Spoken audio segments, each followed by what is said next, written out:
Ya, selamat sore atau selamat pagi dimanapun Anda berada. Hari ini kita akan membahas tentang manajemen atau nutrisi anak babi. Sebelumnya saya akan share bahannya untuk pertemuan hari ini.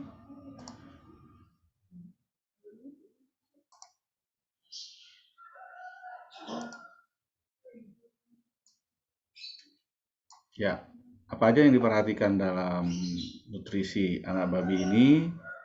Kita ada beberapa menyangkut kebutuhan, tata cara pemberian, target, dan lain-lain. Ada beberapa buku yang Anda bisa baca atau browsing di internet mengenai nutrisi daripada piglet atau anak babi ini. Nah, babi ini terbagi di dalam beberapa periode pertumbuhan, bisa berdasarkan umur dan berdasarkan berat badan. Nah, untuk itu ada namanya periode pre-starter, yaitu periode di mana beratnya 5-10 kilo berat badan. Atau ada juga namanya di sini sebelumnya ini ada periode laktasi lah, hampir namakan ini. Masih menyusui dia di sini. Nah, yang kedua adalah periode di mana berat badan 10 sampai 20 kilo namanya periode starter. Ya, setelah dia lepas sapi. Terus dia ada periode pembesaran, namanya periode grower. Itu berada pada posisi 20 sampai 55 kilo berat badan. Nah, terakhir ada namanya periode akhir, namanya periode finisher, yaitu periode di mana berat badan 60 sampai 100 kilo atau 110 kilo. Ini namanya periode finisher. Atau dikenal dengan siap potong, ya. Nah, kita akan banyak membahas dinamakan di periode pre-starter ini. Nah, ternak babi pre-starter ini ya adalah ternak babi yang berada dalam masa menyusui bareng dengan induknya, atau disebut juga prasapih atau persiapan untuk disapih. Pada masa ini, produksi susu induk semakin berkurang. Kita tahu bahwa produksi susu induk itu pada babi itu akan habis pada umur 2 bulan masa laktasi. Puncaknya itu 3 minggu setelah lahir. Nah, dia mulai berkurang, kita harus persiapkan apa yang harus kita lakukan sebelum susu itu habis. Inilah yang dinamakan nutrisi anak babi. Umurnya ini kira-kira 2 sampai 6 minggu. Ya, 30 sampai 50 hari.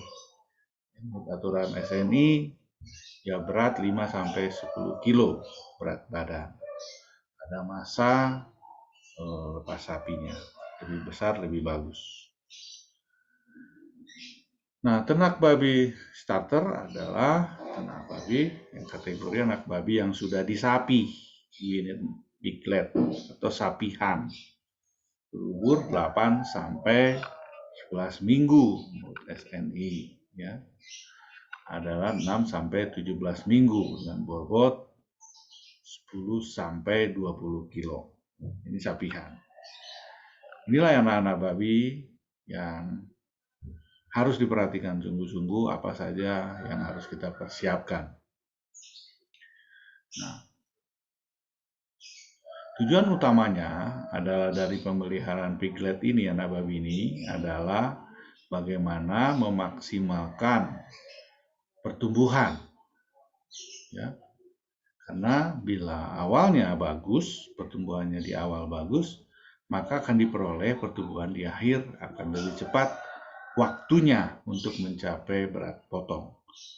Kalau lari itu sih, kalau startnya bagus pada start, dia akan finishnya pun lebih cepat, gitulah.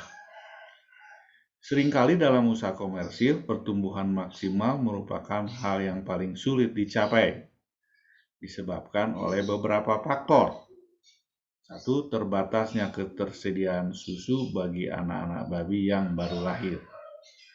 Nah, ini menjadi PR ke depan bahwa ketersediaan susu bagi anak babi yang dihasilkan oleh induk itu ada lagi teorinya. Apa yang harus kita lakukan supaya produksi susu itu meningkat, baik secara nutrisi maupun secara manajemen.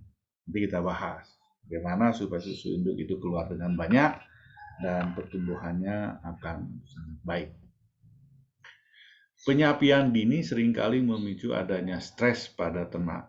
Memang ada namanya penyapian di babi itu, ada namanya normal, ya kira-kira 2 bulan, ada average rata-rata itu ada 45 hari, dan dini itu lebih cepat 21 hari. Nah, 21 hari ini memang kita harus betul perhatikan banyak hal, manajemen kandang, induk, dan crib feeding. Nanti akan kita bahas dalam pertemuan anak babi ini. Nah, ini stres ketika ditinggalkan atau pisah dengan induk tidak pastilah. Sama seperti manusia ketika dia di sapi, dia akan mengalami stres. Apa yang harus kita lakukan untuk stres ini? Ada beberapa hal nanti di dalam manajemen anak babi. Salah satunya adalah kita harus membiasakan dia bisa belajar makan, mengelompokkan ternak dengan umur yang sama dan berat yang sama, serta memberikan pencahayaan dan tempat yang aman, nyaman bagi anak sehingga ketika dia terpisah dari induknya tidak begitu stres. Nah, kapasitas susu membatasi penyerapan nutrisi pada anak-anak babi lepas sapi. Nah, ini menyangkut tentang kandungan nutrisi yang ada susunya di dalam ransum, ya. Karena kita tahu bahwa pertumbuhan enzim atau kelenjar enzimatis di dalam pencernaan babi itu masih tergantung kepada sumber energi yang berasal dari laktosa. Makanya perlu ada bahan-bahan pakan yang mudah dicerna, yaitu bahan-bahan yang mengandung laktosa atau karbohidrat yang berasal dari susu. Faktor-faktor lain yang menimbulkan kondisi stres yang berdampak pada laju potensi pertumbuhan banyak, misalnya ya, mengenai lingkungan, suhu. Contoh ya, pada anak babi ini yang harus perhatikan itu suhu ya, terutama bisa berada pada suhu 29 ya, atau 31 sampai 31 derajat Celcius pada anak babi. Karena bila dia terlampau dingin, dia akan mengakibatkan skors atau diare. Nah, faktor-faktor apa saja yang mempengaruhi pertumbuhan anak babi ini? Ya, itu secara umum ya. Yang pertama nutrisi, yang kedua genetik, ya, artinya bibit, jenis kelamin, biasanya si jantan lebih besar dibanding betina. Tekaman atau cekaman imunologis, artinya penyakit. Ya, penyakit ini bisa mengurangi pertumbuhan, makanya pada awal kehidupan anak babi ini pengontrolan penyakit itu merupakan prioritas utama dibanding yang lain, terutama penyakit-penyakit pernapasan dan pencernaan, kesehatan khusus lah ya. Sekaman itu bisa jumlah anak per kandang, ketersediaan air minum, ketersediaan makanannya, dan koloni, ya, berapa banyak koloni selain efek faktor fisik dan biologis. Nah, pengetahuan dasar dalam nutrisi anak babi ini kita harus memahami bahwa babi ini adalah hewan monogastrik yang tidak mempunyai lambung rumen. Dia punya lambung tapi lambung sederhana yang dikenal di sini adanya stomat. Nah, kalau kita lihat ya, sistem pencernaan babi ini, ya, di mana dia ada kelenjar air liur, mulut, ada esofagus, di dalamnya ada hati, ya. Di sini ada kelenjar empedu, baru lambung, terus usus 12 jari, duodenum. Di sini ada bermuara empedu, kemudian ke usus di sini juga ada pankreas. Inilah organ-organ pencernaan, ya. Hati, kelenjar empedu, dan pankreas. Nah, di usus ini bermuara, usus 12 jari ini bermuara kelenjar pankreas dan kelenjar empedu hati, dari hati. Nah, baru ke usus halus. Nah, di small intestine, di usus halus inilah ada 3, ya, duodenum, ileum, jejunum. Nah, di ileum inilah babi itu menyerap makanan, hampir 90% pada bagian ileum. Makanya ada dikenal dengan ileal digestible, pencernaan makanan di dalam ileum. Baru masuk ke usus besar, ya, cecum, usus besar, baru dikeluarkan makanan. Kalau kita lihat cukup pendek, ya. Sistem pencernaan babi ini pendek, hampir sama dengan ayam, ya. Makanya perlu kandungan nutrisi yang lebih baik dan lebih efisien. Nah, perlu juga pengetahuan tentang nutrisi ternak pada anak babi ini. Kapan dia bisa makan apa, kebutuhannya berapa, ya. Pengetahuan bahan pakan juga, dan pakan apa yang bisa pada anak babi ini. Karena itu menyangkut dengan periode fisiologis dia pada awal-awal kehidupannya, ya. Pengetahuan tentang penyusunan ransum, ya. Formulasi yang cocok buat anak babi itu bahan bakunya apa. Jadi kita akan pelajari hari ini. Nah, dalam menyusun ransum, kita harus memperhatikan supaya makanan ini memenuhi kebutuhannya dan dapat dikonsumsi. Ya, feed intake istilahnya itu, palatabilitas istilahnya itu, dia mampu memakan, suka memakan makanan yang kita berikan. Selain itu, makanan tersebut memberikan kecukupan untuk pertumbuhan dan kebutuhan nutrisinya.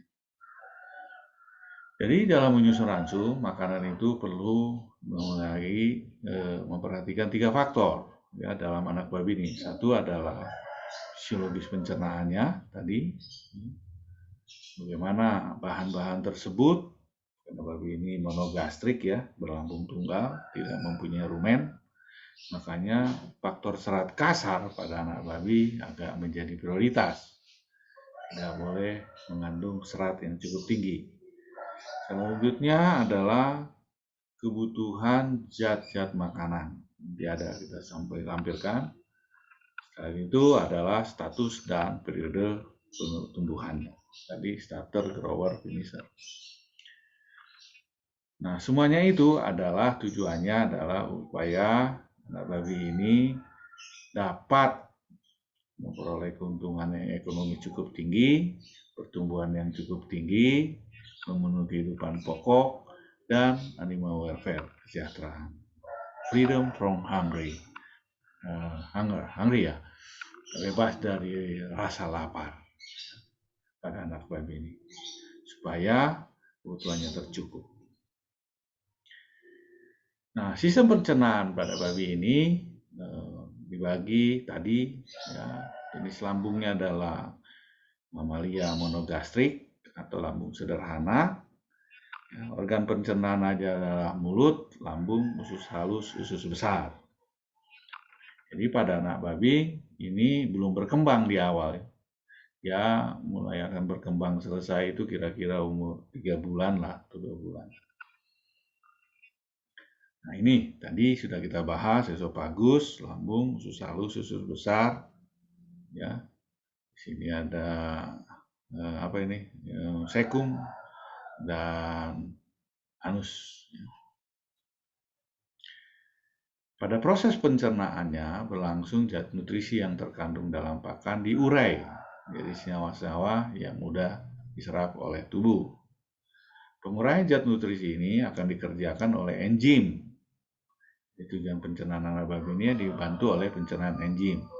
Peran enzim sangat penting untuk menghasilkan senyawa-senyawa nutrisi yang berada pada kondisi tersedia, available, bisa diserap di dalam ileum, yang siap dimanfaatkan oleh tubuh ternak. Sesaat setelah lahir, aktivitas enzim anak babi, prestarter, memulai fokus bekerjaan untuk mencerna susu sebagai sumber nutrisi pertama. Jadi anak babi ini secara awal-awal kehidupannya saat lahir itu atau prestarter itu, dia hanya disiapkan memang mencerna susu. Karena produksi susu yang dihasilkan oleh induknya sebagai makanan utama. Tapi walaupun itu ke depan kita harus memperhatikan makanan tambahannya. Seperti bahan-bahan lain yang di luar susu untuk mengcounter atau menambah kekurangan hasil dari produksi susu dari induk. Kita tahu bahwa anak yang banyak pada babi ini ada aja kemungkinan bahwa susu yang dihasilkan sedikit. Perlu kita ada bikin cadangan supaya dapat menjaga bahwa kebutuhan si anak babi ini tercukupi walaupun kondisi yang agak berbeda. Nanti kita bahas selanjutnya.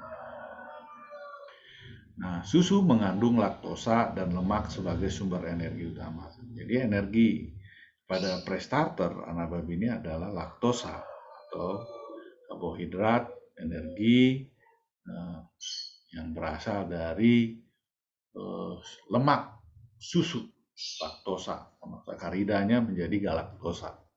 Sejalan dengan pertambahan umur ternak, aktivitas enzim semakin meningkat untuk mencerna pati, karbohidrat, lemak, dan protein. Jadi awalnya memang si anak babi ini menerima kolostrum ya. Susu inilah itu bukan susu tapi antibodi yang mengandung imunoglobulin untuk pertahanan proteksi awal di babi. Selanjutnya dia akan mencerna laktosa dan lemak sebagai sumber energi. Jadi pencernaan dia terhadap pati dan lemak dan protein belum berkembang karena enzimnya belum terbentuk, bukan belum terbentuk ya. Prosesnya belum selesai perkembangan dari ususnya. Usus ini bertumbuh pelan-pelan. Ini yang membuat pentingnya perhatian bagi penyediaan pakan untuk anak babi. Makanya dengan demikian kita perlu menjadi bahan pertimbangan menyediakan sumber-sumber pakan untuk anak babi ini, terutama pada laktosa tadi. Jadi kalau kita memberikan pati pada anak babi yang ini lemak atau protein yang dia tidak bisa cerna, ya itu berbahaya, malah akan mengganggu pencernaannya. Nah ini enzimatis kalau kita lihat dalam kurva ini, bahwa anak babi umur 1, 2, 3, 4, 5 minggu, itu kita lihat bahwa di sini pertumbuhan anak babi ini sudah mempunyai enzim pencerna laktosa, susu, cukup tinggi. Walaupun dia akan menurun pada semakin umur yang lebih dewasa ya. Jadi minimum pada umur 7-8 minggu, enzim laktosa ini, laktase, ya, enzim laktase ini menurun untuk mencerna laktosa susu. Ya. Jadi puncaknya ini 01 sampai 2, 3, 4 minggu itu periode prestarter ini yang tinggi itu adalah enzim meat product laktase. Nah untuk lemak dia netral aja ya, standar, tinggi, normal. Nah untuk amilase dan protease, amilum dan grain, cereal meal dan protein, dia dari awal minggu 1 sampai 10 ini juga sama, ya, trypsin, dia meningkat pada minggu-minggu ke-5. Ya, minggu-minggu ke-5 dia meningkat, amilase, lipase, pepsin, protease, nah, dia meningkat pada minggu ke-4 dan ke-5. Nah dari enzimatis pada anak babi ini kita bisa dapat menghitung dan mempertimbangkan bahwa pemberian ransum itu pada awal-awal kehidupan dan seterusnya itu harus melihat aktivitas enzimnya. Kalau lemak saya kira dia standar aja, moderate, Ya, lipase dia standar, dia akan puncak pada minggu ke-5 ya, minggu ke-5, sedangkan awal-awalnya itu laktosa menurun pada laktase, menurun pada minggu ke-8, 9, 10 dan normal, dan yang berkembang itu protease dan amilase yang mencerna biji-bijian dan biji-bijian grain, soybean meal dan yang mengandung energi tinggi lah dari jagung dan sebagainya, begitu deh. Nah dari sinilah kita pahami dari manajemen kandungan enzim yang ada di dalam ususnya ini, kita akan memilah untuk ransum pre-starter itu apa, untuk pre-starter itu apa, dari lihat perkembangan enzimatisnya. Nah ini pencernaan, proses pencernaan babi kita mati, yaitu yang pertama dari mulut. Ya, pencernaan anak babi terdapat bahkan sudah dimulai saat makanan masuk dan dikunyah di dalam mulut. Ini adalah pencernaan mekanis. Gigi akan membantu menghancurkan makanan menjadi partikel-partikel yang lebih kecil untuk membantu penelanan. Nah, ini kalau ada yang kasar dia akan dikunyah dan untuk meningkatkan aktivitas kerja enzim. Dan luasnya permukaan enzimatis di dalam mulut akan lebih mudah dicerna bahan tersebut. Kelenjar ludah dalam mulut berperan sebagai pelumas untuk melicinkan makanan masuk ke dalam lambung. Ya. Dalam kelenjar juga terdapat enzim amilase, walaupun sangat kecil dibandingkan amilase yang berasal dari pankreas, yang membantu proses pencernaan karbohidrat. Ya. Ada memang amilase, tapi sedikit dibanding pankreas yang dihasilkan oleh pankreas. Nah, ini pencernaan selanjutnya adalah pencernaan di dalam lambung. Pencernaan dalam lambung, saat makanan masuk ke dalam lambung, proses pencernaan pun dimulai. Dalam lambung babi, anak babi, makanan mulai dicampur dengan asam lambung, asam klorida, HCl, dan enzim-enzim pencernaan yang ada dalam lambung. Karena itu pepsin. Ya. Asam yang diproduksi oleh lambung membantu mengubah struktur protein makanan untuk lebih mudah dicerna oleh enzim. Jadi si asam ini melunakkan dan mengubah struktur supaya makanan mudah dicerna oleh enzim. Nah,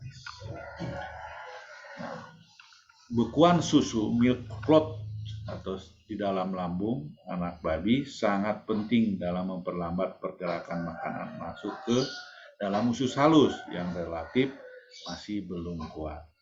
Jadi perlu dibikin bekuan susu atau hasil dari koagulan lah.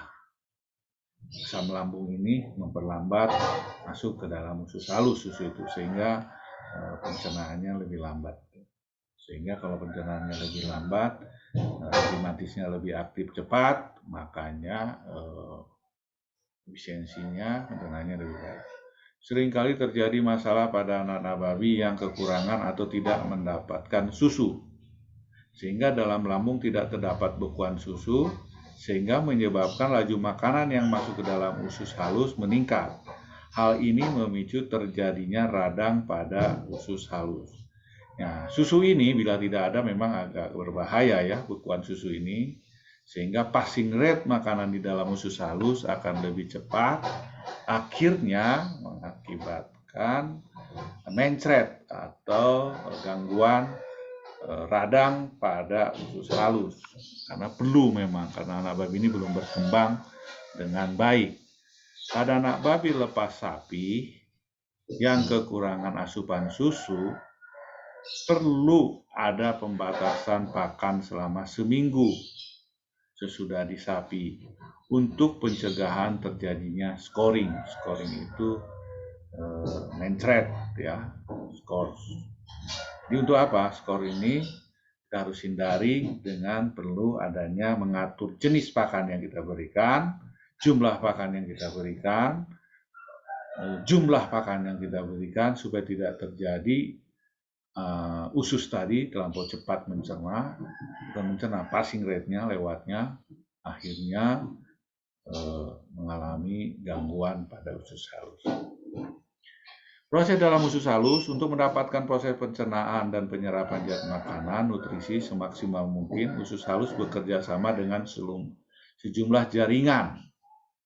Ya, dalam rekaman ini banyak jaringan-jaringan yang berfungsi untuk membantu pencernaan dari usus halus. Ya, satu adalah menerima enzim dari pankreas di usus halus ya, duodenum tadi. Menerima empedu dari hati untuk membantu pencernaan lemak dan vitamin-vitamin larut dalam lemak. Kalau enzim pankreas saya banyak jenisnya ya, nanti Anda bongkar, ada enzim protease, amilase, ya, lipase.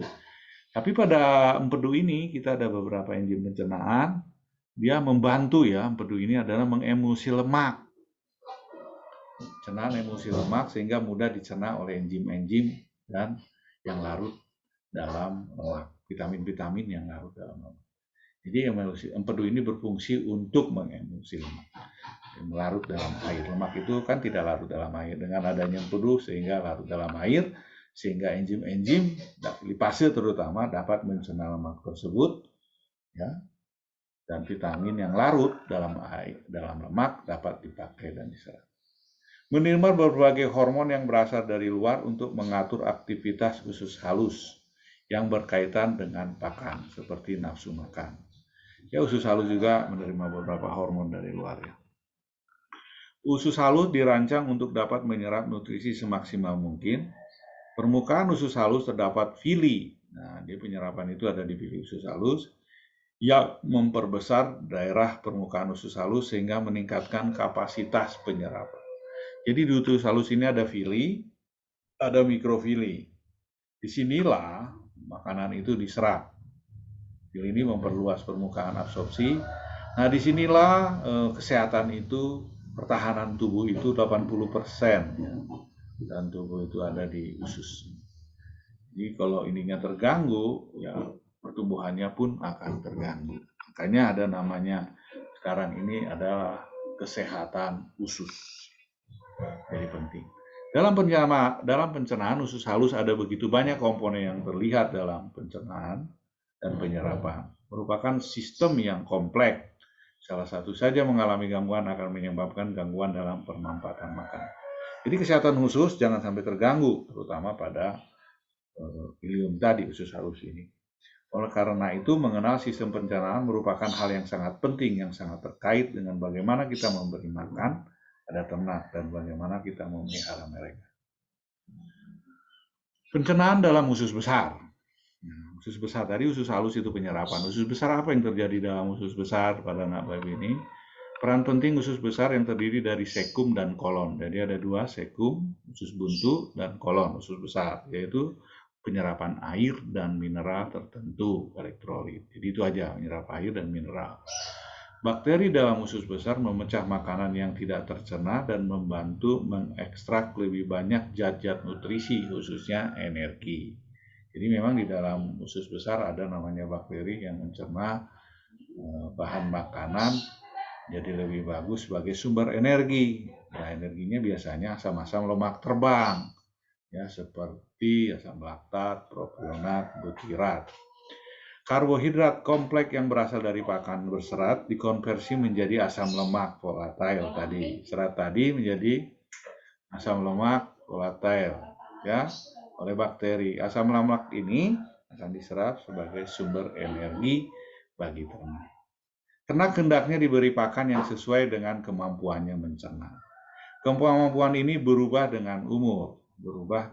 Artinya semakin umurnya berkembang, kemampuan menyerap makanannya pun akan berkembang. Tadi udah ya, ada anak babi ini perkembangannya lambat. Pakan berkualitas terbaik yang lebih mahal hendaknya diberikan pada ternak babi yang muda.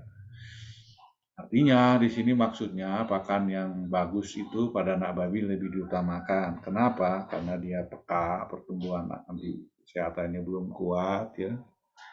Organ-organ pencernaannya juga belum waktu, makanya pakan ini harus diberikan yang kualitas baik pada anak babi. Dan kalau dilihat dari perkembangan sistem pencernaannya. Ya, saya kira ini dulu kita untuk tahap 1, nanti kita lanjutkan kepada nutrisi anak babi.